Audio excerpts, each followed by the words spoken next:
Today, I'm going to talk about something very practical, something that many English learners struggle with.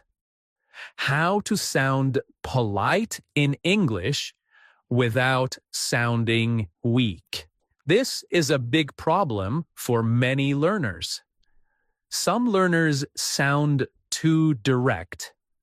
They sound rude, even when they do not want to be rude. Other learners sound very polite, but they also sound unsure. They sound weak, and this creates fear. You may think, if I'm too polite, people will not respect me, or if I speak strongly, people will think I am rude. So, what do? Well, many learners choose silence. They say nothing. They avoid speaking. But silence is not the answer. So, in this episode, I will show you how to be polite and confident at the same time. You do not choose one or the other. You can have both.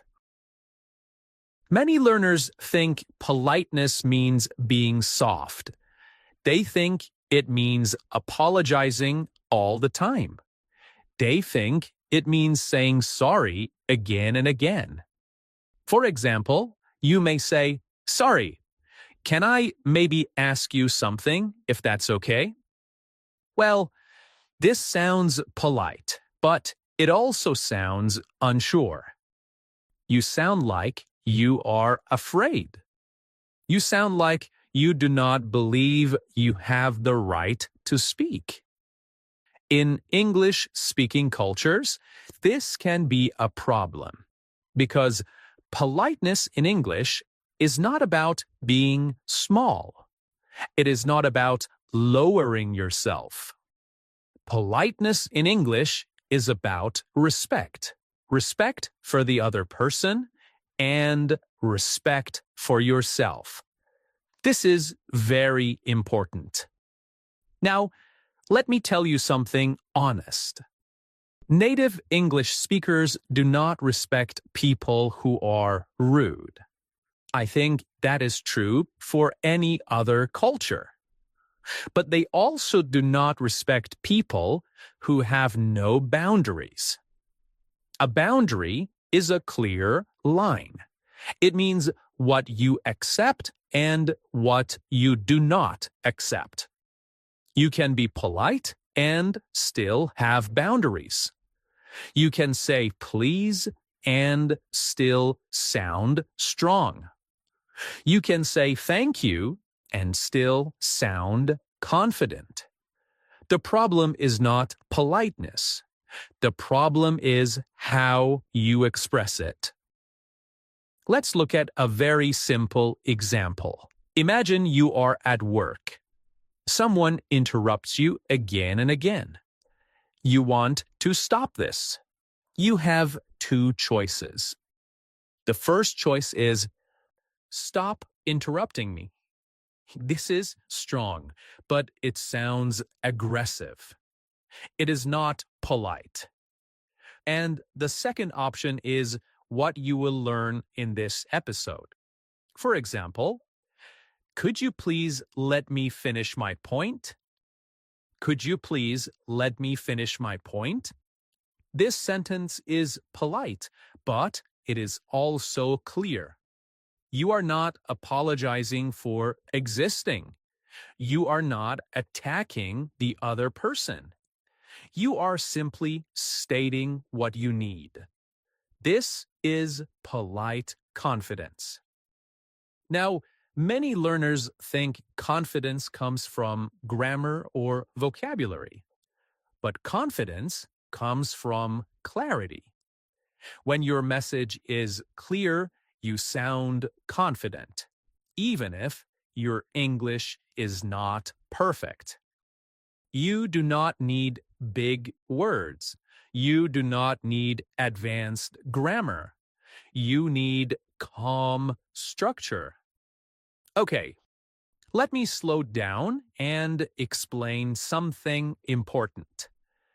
In English, politeness often comes from softening the verb, not the message. Your message can be strong, but the verb can be gentle. For example, I want this report now.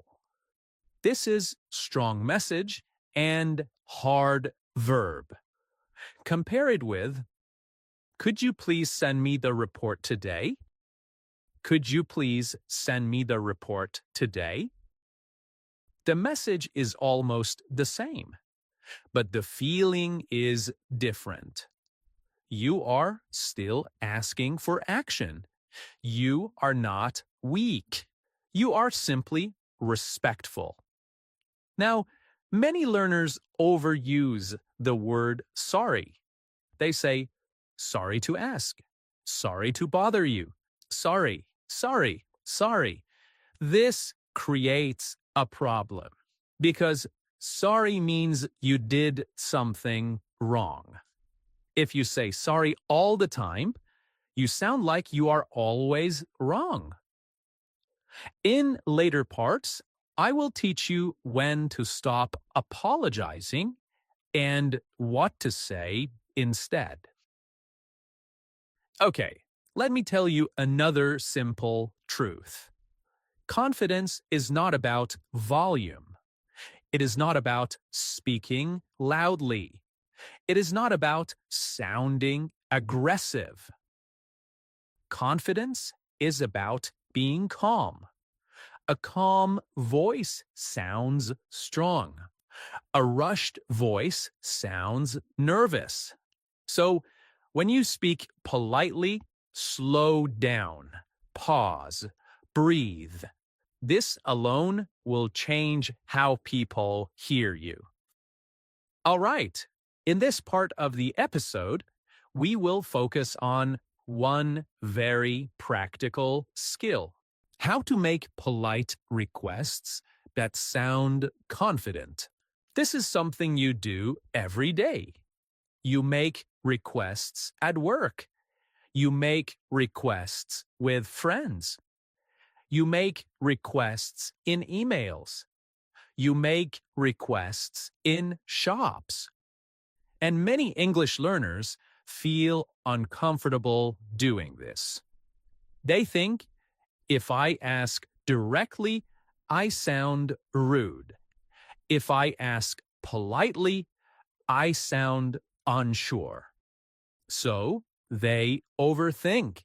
They add too many words. They apologize too much. And the message becomes unclear. So let's fix that together. First, let me say something very clearly. Making a request is not a problem. It is normal. It is human.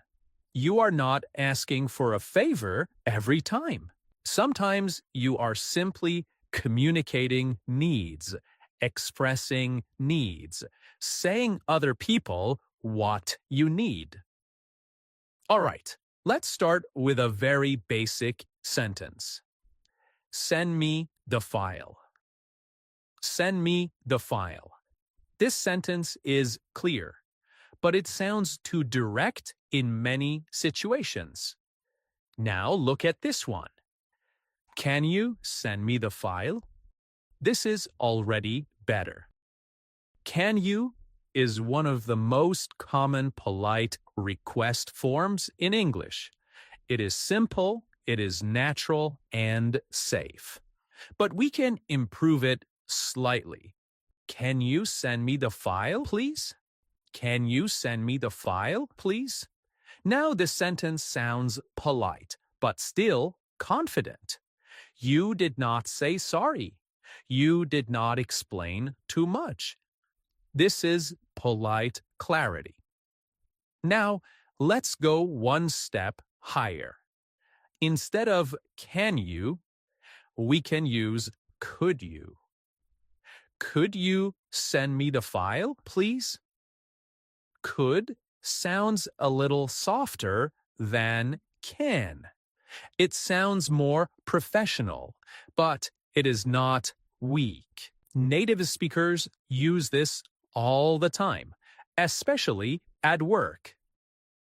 Many learners think polite English means long English. That is not true. Often, short, polite sentences sound stronger than long, apologetic ones. Compare these two sentences. Sorry to bother you, but I was wondering if you maybe had time to possibly send me the file today. Well, this is very long and it sounds nervous. Now listen to this. Could you send me the file today, please?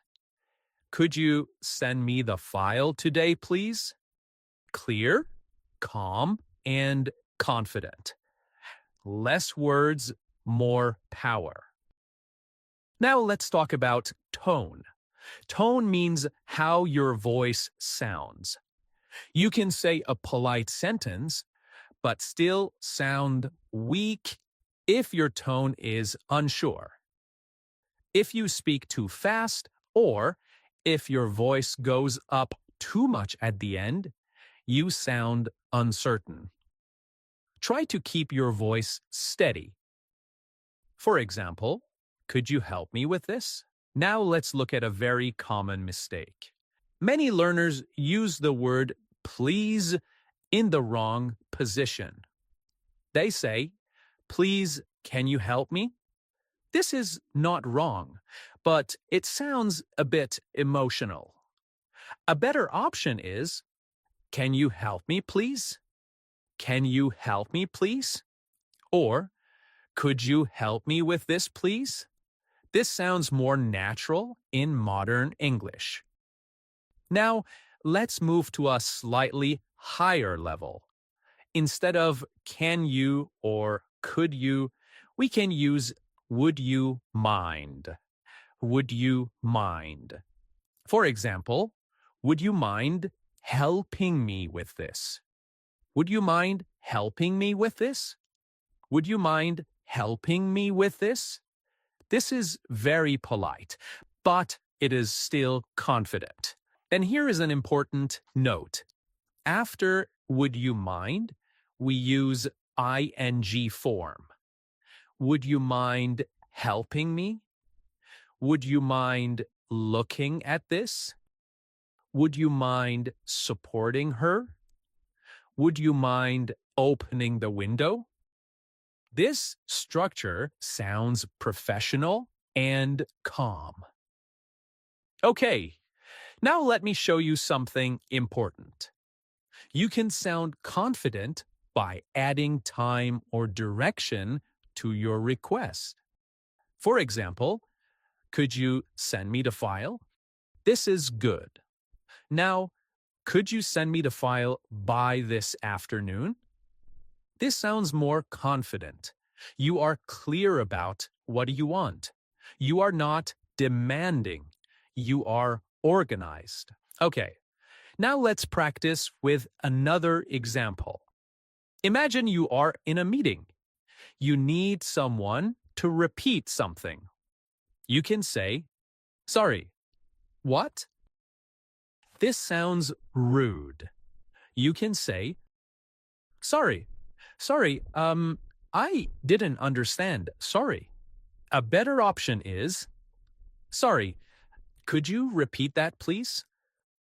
Sorry, could you repeat that, please? Now, even a better option is, could you repeat that, please? No apology needed. You did nothing wrong. You simply need information. All right, now we are going to talk about something even harder for many learners. How to say no politely without feeling guilty. This is one of the most important communication skills in English, and it is one of the most emotional. Many people are afraid to say no, not only in English, in any language. But in English, this fear becomes stronger. Why? Because learners think, if I say no, I will sound rude. If I say no, people will not like me. If I say no, I will lose opportunities. So they say yes, even when they do not want to, even when they are tired, even when they are busy. And slowly they feel stressed. They feel angry. But saying no does not make you a bad person. And saying no politely does not make you rude. Let's start with a very simple example. Someone asks you, "Can you help me with this?" You do not have time. Many learners panic here. They say, I'm sorry, I can't, sorry. Well, this sounds emotional, and it sounds like you did something wrong. But you did not. You simply cannot help. So let's change the structure. Listen carefully. I'm afraid I can't help with this. I'm afraid I can't help with this. This sentence is polite, it is calm, and it is clear. The phrase "I'm afraid" does not mean fear. It is a polite expression. You are not apologizing. You are informing in a polite way. Okay, now let's talk about saying no to invitations. Someone says, "Do you want to come to dinner tonight?" Do you want to come to dinner tonight? You do not want to go. You can say no. This is okay with close friends. But in many situations, we soften it. Try this. "Oh, thanks for the invitation, but I'll have to pass tonight." Thanks for the invitation, but I'll have to pass tonight. I'll have to pass means I say no politely. Very natural, very common. Or, "Thank you, but I already have plans." Again, this is polite and confident. "Thank you, but I already have plans." Here's a very useful structure you can remember. Thank you plus no plus optional alternative. For example, "Thank you for asking, but I won't be able to help today." Or, "I appreciate the offer, but I'll have to decline."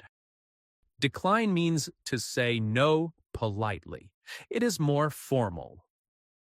All right. Now we arrive at one of the hardest skills in English communication: how to disagree politely. For many learners, disagreement feels dangerous. You think, if I disagree, people will get angry. If I disagree, I will sound rude. But this is not true. Let me say this clearly. There are two extremes. On one side, we have aggressive disagreement, which is impolite. For example, "That's wrong. I don't agree at all. You are mistaken." These sentences may be honest, but they feel hard. On the other side, we have passive agreement. For example, "Yeah, maybe. I guess so. You're probably right, but..." These sentences hide your real opinion. They make you invisible. Invisible means difficult to be seen. What we want is the middle: polite, confident disagreement. The first secret is this. In English, we usually soften disagreement by starting with agreement. We soften disagreement by starting with agreement. This does not mean fake agreement. It means showing respect before sharing a different view. For example, I see your point, but I think there is another way to look at it. This sentence is very powerful. I see your point shows respect. The sentence, I see your point, shows respect. But, the word but introduces your opinion. You are not attacking. You are joining the conversation. Now, let's look at another example. Someone says, this is the best solution. You disagree. You can say, I understand why you think that. However, I see it a bit differently. Now, the word however is a polite alternative to but. It sounds more formal and calm. Now let's look at disagreement in meetings. Meetings are scary for many learners. People speak fast and opinions are strong. You can use thinking phrases to slow the moment. For example, that's an interesting point, but let me think about that for a moment. Or, I see what you mean. These phrases buy you time. They also show respect. Then you add your view. For example, that's an important point. I'm just not convinced it will work in the long term. Long term means over a long period of time. This is a bit advanced but natural English. Okay, and that brings us to the end of today's episode. Before we finish, I want to hear from you. If you enjoyed this episode, and if topics like this help you feel more confident speaking English, let me know in the comments. Tell me what situations you struggle with most. Work, meetings, saying no, disagreement, or everyday conversations. If I see your feedback, I will create more episodes like this, focused on real English for real life. Thank you again for listening. This is English Unleashed. And until next time, keep learning, keep practicing, and keep believing in yourself. Bye for now.